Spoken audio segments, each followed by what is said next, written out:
J'aimerais que vous posiez des questions mutuellement en couple, à savoir quel est le nombre d'enfants que vous souhaitez avoir. Posez aussi la question de savoir si dans quelques années, l'un d'entre vous, pour des raisons financières ou à cause de la charge mentale liée à l'organisation, venait à ne plus vouloir tenir cette promesse. C'est dit que si dans quelques années, alors que vous avez déjà un enfant ou deux, ou même pour les personnes qui débutent et qui n'ont pas d'enfants, il est important que vous vous posez ces questions-là. Je vous dis ça parce que j'ai l'impression que beaucoup d'entre nous, on ne sait pas s'arrêter. On ne sait pas s'arrêter. Les enfants, avant de les faire, il ne faut pas les faire et se poser la question de savoir comment on les accompagne. D'abord, on se pose la question, est-ce que chez moi, est-ce que dans notre couple, les voyants de sécurité et du bonheur pour accompagner, je veux dire pour un enfant, est-ce que ces voyants-là sont au vert? À ce moment-là, vous prenez la décision de faire des enfants.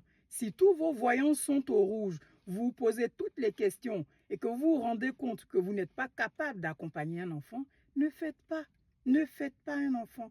Ne faites pas des enfants. Parce que les enfants sont, j'aime bien dire ça, j'aime bien vous le répéter, sont les citoyens de demain. Les enfants sont ceux qui vont prendre le relais quand vous ne serez plus là ou quand vous serez à la retraite. C'est les enfants que vous faites aujourd'hui.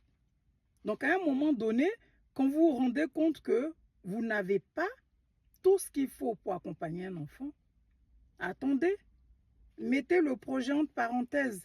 Attendez de voir que oui, j'ai la bonne personne, surtout, je suis avec la bonne personne, ou alors on est bien tous les deux, mais pour l'instant, on se rend compte que mettre ce projet en route est quand même mettre un enfant en danger, un futur enfant en danger. On n'est jamais suffisamment prêt, mais il y a un minimum.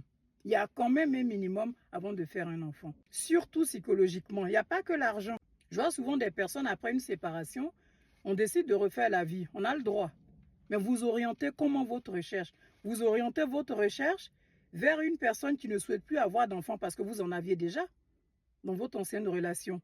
Et vous n'avez même pas fini de vous occuper d'eux, malheureusement, vous vous êtes séparés.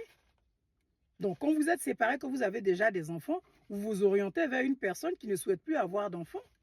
Vous vivez, vous travaillez et vous réfléchissez à comment vous occuper des enfants que vous avez déjà.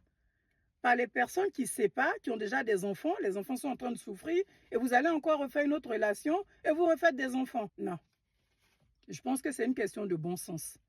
C'est une question de bon sens et il est important qu'on réfléchisse avant de faire des enfants. C'est très important, je pense.